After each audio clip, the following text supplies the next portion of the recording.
On today's Culture Cafe by MV, we are joined by iconic filmmaker Sai Paranjpye.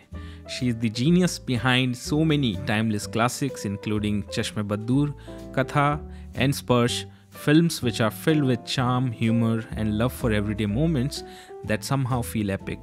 What's less known about Sai Paranjpye is her incredible range as an artist. Beyond films, she has explored a wide mediums of creative expression, which includes writing children's book, directing plays, making short films, working with All India Radio, and much more. As always, this podcast is listener supported. So if you like to support us, then please do check out the links in the description for Patreon and other ways to contribute. And now, let's start this podcast.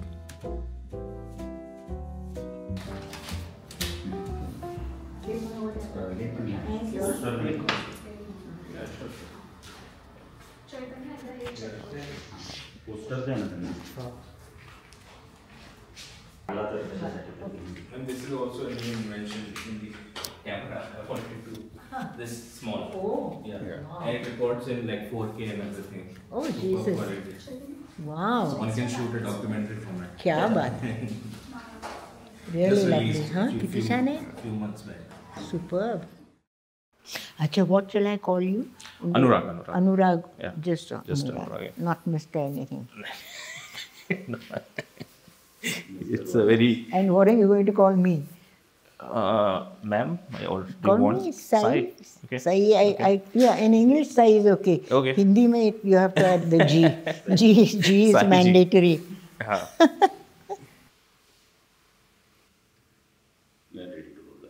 Sure. All right. So, ma'am, still can't believe it that we are doing it right now. I've been such a big fan of yours. And I never thought in my lifetime I'm going Oh, to please. meet you. Don't so embarrass I'm me, really, Anurag. really happy because I have followed your work, and recently I've started also learning more about you, not just your work, but around your work and what different kind of.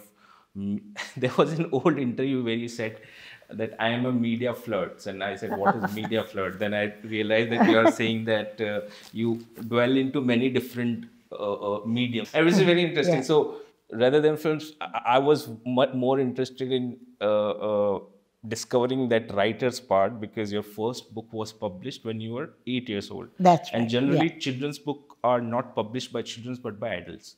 So how was that experience of writing a children's book at such an early age? I tell you, Yeah. it's all because of my mother. I am an only child, so no brothers, no sisters, and even my mother had no brothers or sisters, so no immediate cousins either. So but fortunately I've been endowed. One of the very few things that I can say I'm endowed with is a very vivid imagination. So I used to dream up all kinds of things, and I remember we had a rocking horse at home, and I would sit on that rocking horse, I think at the age of 6, 7, and rock away, and would spend hours on that rocking horse.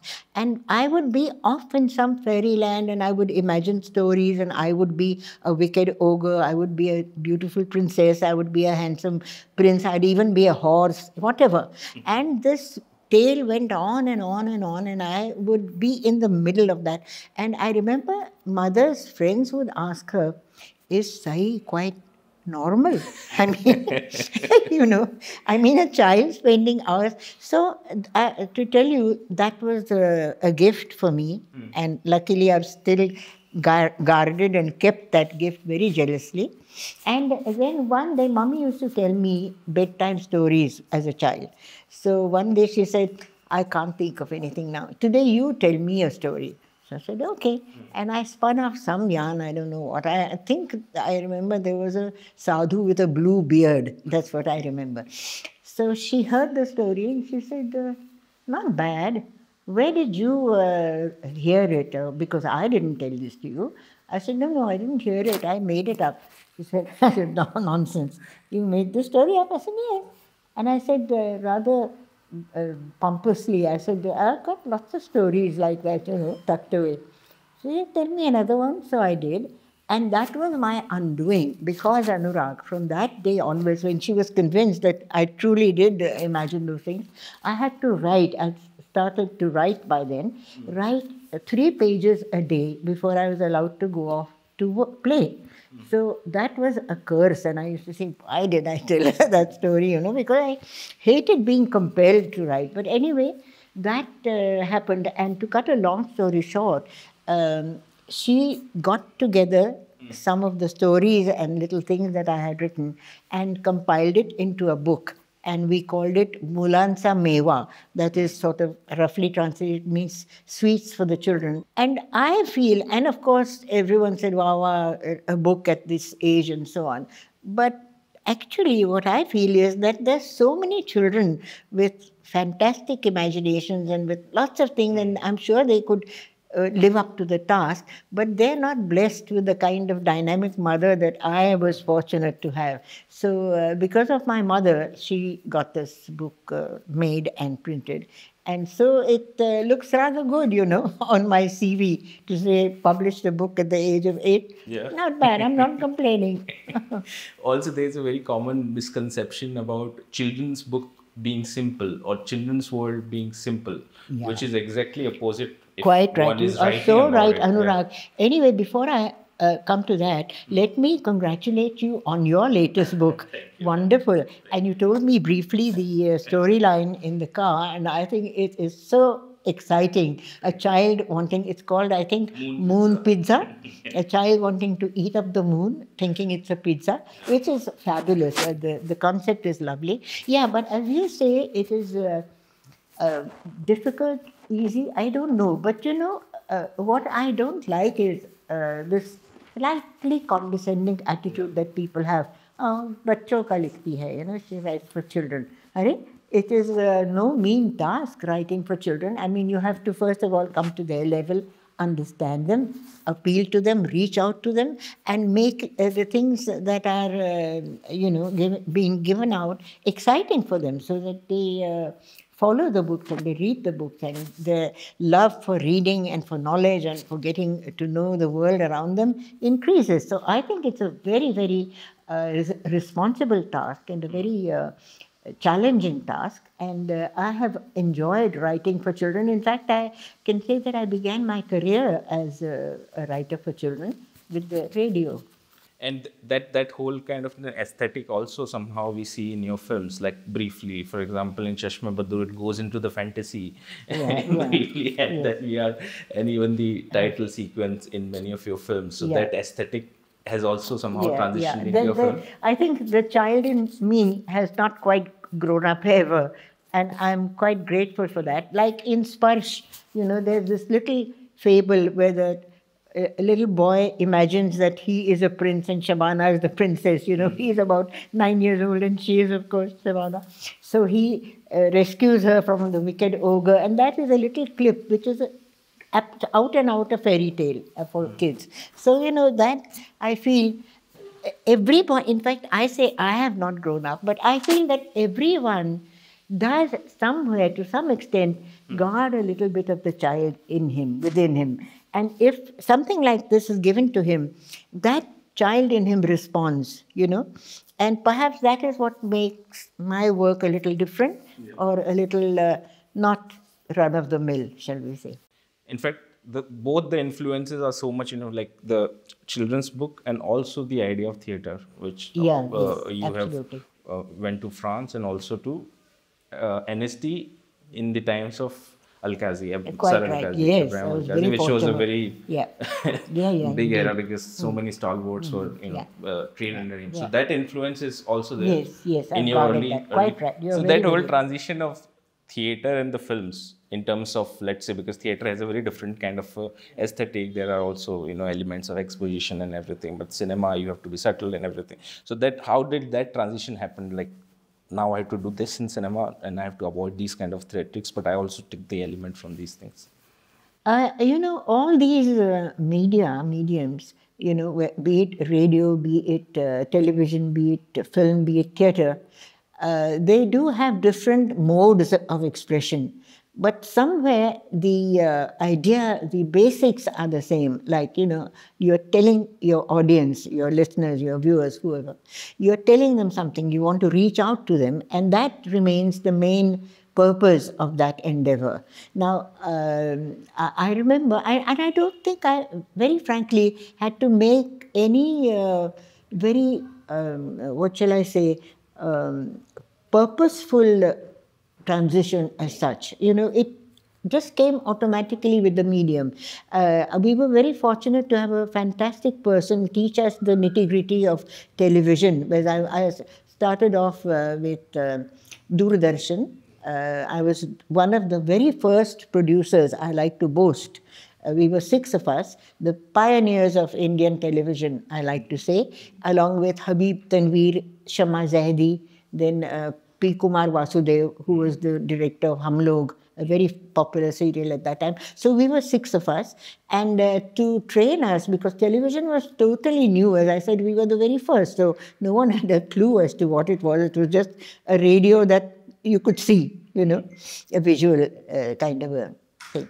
So one Mr. Humphrey Brown from BBC came to teach us, and for 3 months we had this fantastic training session with him. He was so delightful with the typical British humor, and he taught us the ABC, or the nitty-gritty of television, and then we were launched and we began to do our own work. So television came with that, and then of course radio again was self-taught. It was before television, and then in TV it is so akin to filmmaking that in television I had to do quite a few documentaries. In fact, my very first award, which I like to, which I fondly think of, was the ABU, Asian Broadcasting Union Award, which was given at Tehran for my little documentary. It was called The Little Tea Shop. It was a small 11-minute documentary,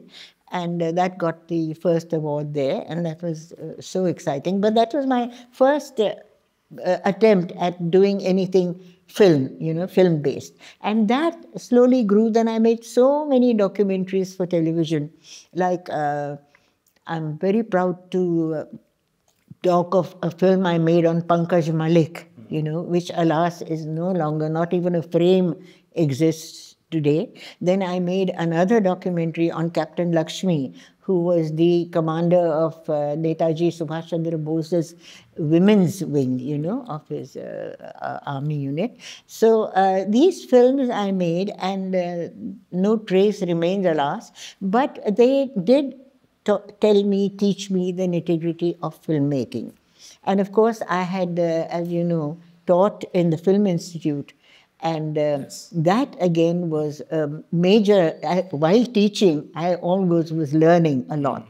And the Film Institute has in fact a fantastic library, and after my classes were over, I would spend hours at the library reading books, and mainly autobiographies and lots of screenplays by very eminent filmmakers, like from all over the world, Kurosawa, and of course our Satyajit Ray, and Fellini, and Antonioni, and the works, Chaplin.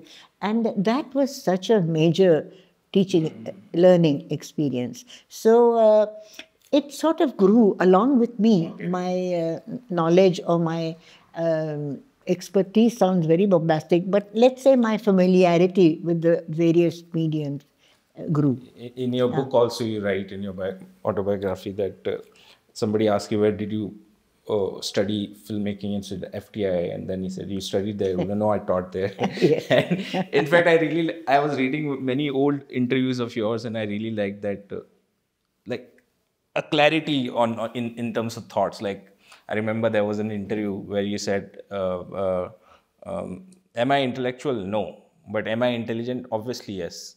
Am I an art filmmaker? No. But am I a sensible filmmaker? Obviously, yes. So I don't remember that, Anurag. It's a very old interview. And yeah, then, I'm sure. But in that, there was a very interesting bits in it, in another interview where you said that there is some kind of a mutual suspicion between you and the industry. So despite of Yes. being the part of the industry, Yeah. you were also in somehow not into that, lived in the periphery because you were not into that mainstream No, culture. You no. hated it.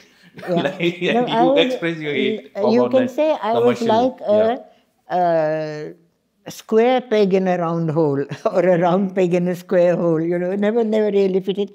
And they would look at me with great suspicion, ki ye hai kya cheez, And my films were successful, so they couldn't really quarrel with that, but they knew that I don't fit into the formula thing. And so I think even today, and I'm not very unhappy about it, it's good to be an enigma. Even in your time, the kind of films who were having some kind of an, I suppose by that time there was that angry young men wave around that. Yeah. But your film was exactly opposite, because the protagonist, at least in Katha and Chashme Buddoor, they It were was not more angry, they were confused. happy young people. Yeah, confused and wandering through the life, and so Like it was, Chashme Buddoor, and true to life. I mean, you yeah. find characters like that around, and that was great fun. And I'll tell you one attempt at making a very commercial film, out and out commercial. And let me talk about it, because this film never got completed, unfortunately. It was to be made with Dharmendra. I know. And Dharmendra liked my work, and he was such a lovely person, delightful fellow. And he came to me, he said, I'd love to make a film with you, etc., etc. And I had some concept, and I told him about it. It was about two convicts, a man, and in fact, I must admit that it was inspired by what's that? I forget the name of the film. David Niven and where there are two scam people. One is very sophisticated, and one is a street bum. But their modus operandi is the same. They're out to swindle people and make a fast buck. And it's a very funny comedy. What is it called? I can't remember the name. So that had charmed me very much. And sort of based on that, I said, let me make the other partner a woman, heroine. So the lady was a lady con, and the man was a Bichu, that was Dharmendra. The film was called Bichu. And Dharmendra is an out-and-out scamster, and he's just out of kya kehte hain, jail. And I had, when I wrote the script, in fact, I had Dharmendra in mind, and I had Leela Mishra as his mother in mind, and so on. If I know the people, actors, like when I wrote Sparsh, I had Sanjeev Kumar and Tanuja in mind, and they spoke the dialogues as I wrote, and they never got to do the roles, actually. It was Nasir and Shabana who did the roles. But anyway, so I wrote this film, Dharmendra loved it, and we started. And then somewhere along the way, I think he realized that I am not a commercial filmmaker. For instance, I'll tell you, I distinctly remember a scene where Shabana and he are face to face, and he tells her some fib, and she charges him. Ki ye kiya, wo kiya. And he says, and he has his back to the camera, but you can see his back. And she says something, and I said, you just to be uncomfortable, and with your back, and you just put your hand behind, and so on, and that will convey that you are lying, something like that. So he said, yes, very good. So we did that, Shabana. And then he said, now let's complete the scene. I said, no, the scene is over. He said, no, but you haven't done my close-up. I said, it's not needed, We don't require the close-up because your back has said it all. And that, I think, made him suspicious. He thought I was favoring the heroine. I don't know what he thought, but from that day onwards, he was, and everywhere he would say, "Nahi, ye yahan aisa nahi hai." I said, "Nahi, Dharam ji, aisa nahi hoga, ye aisa." So gradually, the whole tempo sort of slacked and so on. And then I came to a realization that he is now not all that enthused about the film. It came to a halt. But I must say, and of course, everybody had been so excited because this Dharmendra and Sai Paranjpye combination was quite rare. So they were so excited, especially the press and the people. But they were so disappointed that nahi huya. I said, no, I don't think the film will happen. But I would like to say, Anurag, that he was a gentleman throughout. Not half a word did he ever say against me in the press, and I obviously reciprocated. And whatever we did, it had been fun. It was really wonderful. He was a lovely guy, but our way of thinking was so in general, there are normally insecurities among actors and everything. Yeah, so he, I think, so that was, unfortunately, because I think it would have been a very wonderful film. I just remember a very interesting trivia. His son Bobby Deol elected in a film named Bichu. I know, called Bichu. So sad. Like somehow he did Bichu, like somebody in the family. So the father never made it, but he did it. That was very interesting. In fact, you said this. My question was, in fact, the extension of this question about this many kind of suspicion of commercial and everything, and also one of the suspicion was about people, not taking that seriously comic films or films with the comedy. Yes, they think that comedy is not serious thing, but the serious films are the serious thing, which can be the completely opposite. No, you see, if to give you a very funny example, people will see a comedy, laugh their heads off, and afterwards you ask them, how is the film? अच्छा है, हंसने के लिए, मजे के है, very sort of pompously and very, what shall I say, not contemptuously, but very patronizingly. That's the word. They're very patronizing towards comedies. Now, Sparsh, my film, had a serious theme. Katha, in a way, was a satire, but had a serious film. So Katha was the best Hindi film of the year, National Award. Sparsh, of course, won 3 awards. But Chashme Buddoor, which I think is my most popular film, when I say popular, I mean audience-wise, didn't win half an award anywhere, because comedy winning an award, what rubbish. It's never heard of. I think that is so unfair. I mean, why not a comedy? In fact, you have to be so agile while making a comedy. You have to be on your toes all the time. You have to catch the pulse of the audience. You have to make it, work all along. It doesn't happen. So I don't know when people are going to shed this inhibition about comedy. And it's such serious work, as you say. It is... It really takes a lot of effort and a lot of keeping your senses sharp. And that's how these films age so well, because even right now they have this cult kind of a status, and it is only growing. Because recently we also did a big podcast on Chashme Buddoor, and there are many people who are still discussing the film right now, which I think many other films of that era might not be in that sense. But one of the things which is very peculiar to work is the use of the humor throughout. Whatever you do, there is a sense of humor in everything. I don't know if you remember, there is an incomplete, I don't know, it is complete or incomplete. So I read that description, like some lazy guy, a lazy guy has to wake up very early in the morning, and then everything goes terrible in his day, something like that. There was some description. That was my very first thing for television. And it was awful. But I laughed at this description because I am that crazy guy. I think, well, wonderful. Join the gang. And then even recently you were saying, you were at the show and you were saying that my father was Russian, so in a way I'm also Maharashian. That's right. So everything you do has that. I must quickly tell you a delightful story about this, my grandfather was the principal of the Ferguson College. He was an educationist, a mathematician. In fact, the first Indian news review was on him returning from Cambridge as the first senior wrangler of India, And unfortunately, the mathematics genes did not come up to me. So anyway, when she too went to Cambridge, my mother, she was a brilliant woman, and she didn't match her father's level, but she two graduated from Cambridge, and then she went to Geneva because she was a very eccentric and a very self-willed person.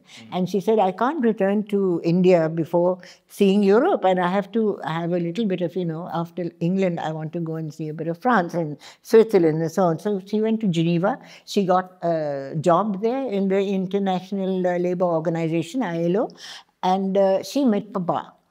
Papa was a Russian painter. And here was this woman who was a mathematician, a brilliant woman, and ill-matched from the beginning, except that it was a very tumultuous, a very, what shall I say, torrid love affair, and they got married against my grandfather's wishes. And so she, and in Pune, it was quite a havoc, For in those days, I mean, even today, someone marrying a total foreigner, I guess today it's not all that unusual, but in those days it certainly was. So there was an old aunt of ours who was very fond of mummy, and everyone started teasing her, ki kya, kai tumcha Shakuni, Shaku she was called, Russian mansashi lagna ke liye, she married a Russian guy. So I like to call myself a Maharashtrian Russian. So that's very interesting. And in fact, like just to briefly, I just have 2-3 more questions. Just to briefly talk about Chashme Buddoor, it becomes, I mean, it's not just in the filmic sense, but for me personally as a viewer, it becomes a memory of Delhi in terms of the architecture and in terms of the landscape, because that is lost forever. And your film become more of an archivist thing of a city that was in a particular time. It's a beautiful city. It was a beautiful city. And someone said to me, I've written it in my book too, in my memoirs, they said, Sai, you've made an ad film for Delhi art. It's a total ad film. I said, no, it's not an ad film. It's my love letter to Delhi. So it was Delhi of those times, so beautiful, so shady, so green, so luscious, so peaceful. It was really beautiful. And that beautiful restaurant, when the love affair of Farooq and Deepti in Chashme Buddoor, it sort of blossoms. It was in Talkatora Garden, that's right. But that restaurant, alas, is no more. Erased to the ground. And it was such a beautiful restaurant that when I saw it, I said, this is it, we have to shoot here. I mean, what better spot for our, our romantic people to get close together. And I said, are you sure there's not a signboard outside saying lovers only? So it was that beautiful. But alas, it's no more. But anyway, that again is very much there in the film, fortunately. So while the film is there, that old Delhi can also be traced. Even life at the Barsati, nobody explored that. Yes. I lived in Barsati in Delhi. You did? Yeah. But mine was much smaller than this one. But that kind of a relatability. The Barsati was again a very, very plus factor of Delhi, a very special factor of Delhi. It was like a symbol of Delhi, Barsatis, and everyone connected with the Barsatis. It was so private. It was like a world apart, and especially people with an artistic bent of mind, or poets, actors, students, professors, bachelors, people like that stayed in Barsatis normally. Which is irony because it is cheap, yet you get the privacy. Yes, quite right. I know, exactly. Absolutely. So just wanted to make one point about the architecture in the city. So this, like Chashme Buddoor, I watched for some time for the Law City, like Choti Si Baat I watched for the Mumbai of a certain time. So these two films in that sense in terms of the architecture, city, are very interesting. But also, like in terms of the city, also your relationship with Pune is also very, very interesting. Like earlier in one interview you said that sometime I write the script, but I just pack up if there is some sound on the radio coming from the nearby flat, or there is some kind of a lift sound coming from nearby flat. But right now you are in the city where there is sounds everywhere coming from what direction. My God, yes, absolutely. Somehow I've never, but you're right, I've never had Pune as a backdrop for any of my years. So right, I don't know how that happened. But though I have shot in Pune, like I've cheated, Of course, film is cheating, you know. It's nothing but cheating. And in Katha, the typical Bombay chawl is actually a Pune chawl. Salum ke chawl, which is very near Kesari Wada. Huh. And because we in Bombay, we had, I don't know, I think we spent 2 months going from Goregaon to Kulaba, going through chawls all over, trying to find a suitable chawl, because I had to have an authentic chawl. And somewhere or the other, there was something which was not on. Somewhere the stairs were rickety, somewhere there was a gunda element around, somewhere they were too crowded, somewhere the approach was impossible, the lanes were too tiny. I mean, we could not find a suitable chawl. And we were so exasperated and nervous and wondering what to do. And someone said, why not rig up a chawl, fake chawl in a studio, get a very good art director and rig up a chawl in a studio. And somehow I said, I can't do that. You have to have an authentic chawl. But then someone said that, why don't you go to Pune and find? I said, no, don't be silly. A Pune chawl in a Bombay situation, I mean, I can't do that. They said, you're ready to build a chawl in a studio. Isn't this better? So that somehow made sense. And then we trooped off to Pune. And in Pune, the opposite happened. We liked 5 chawls, you know, and couldn't make up our minds. So finally we selected something that was geographically suitable, nearby and so on. So Salum ke chawl, we settled for that. That entire chawl is supposed to be a Bombay chawl. So I did shoot in Pune, but I did not give Pune its due credit. But do you also revisit your films? Sorry? These days, do you revisit your film these days, or like there are some people who don't watch their old film? Revisit not on a regular basis, no. But sometimes, yeah, Vinay and I, especially, we see Katha, but then it's, you know, we see it and we say, Arey, Farooq is no more. Arey, Raj Kamal is no more. Arey, Kishore Kumar is gone. Arey, Arun is no more, my husband. And, you know, Nitin Sethi is no more. I mean, more than 3/4 of the people who are either on the screen or behind the screen, you know, they're just not there anymore.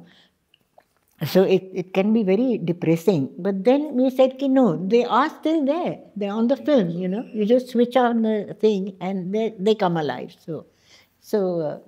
But as a rule, no, I don't sit and watch my own films, no. That was very interesting. I never thought, like, looking at the film from like the archiving of the memory, more even the personal memory. So a filmmaker watches it from the different angle. In fact, my final question was related to that. Like, if you can list down some of the highlights you think are one of the biggest highlights of your, in terms of the feedback, which particular incidents or which particular instances you remember that you really became very happy to receive that? Happy? Well, shall I talk about the moments where I felt very sort of gratified having chosen this field? Well, the very first instance was with the radio, where I was a fledgling artist, and I used to do the children's programs, you know. I was the Didi, Tai as they called me. And we used to present Balodyan, which was a very popular children's program. And in those days, there was no television, and films were too remote, like, you know. And so the radio stars were the stars of the day, you know, like people like Baban Prabhu and Neelam Prabhu and Sudha Malhotra.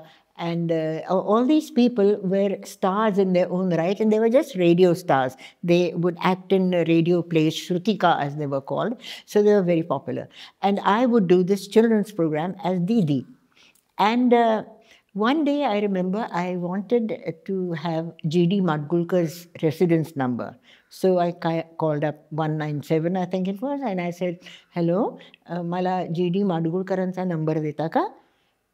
And there was a pause, and then there was a scream. Ah, is that Tai? So I was taken aback. I said, oh, sorry. She said, Tai bolte ka? Is that Didi speaking?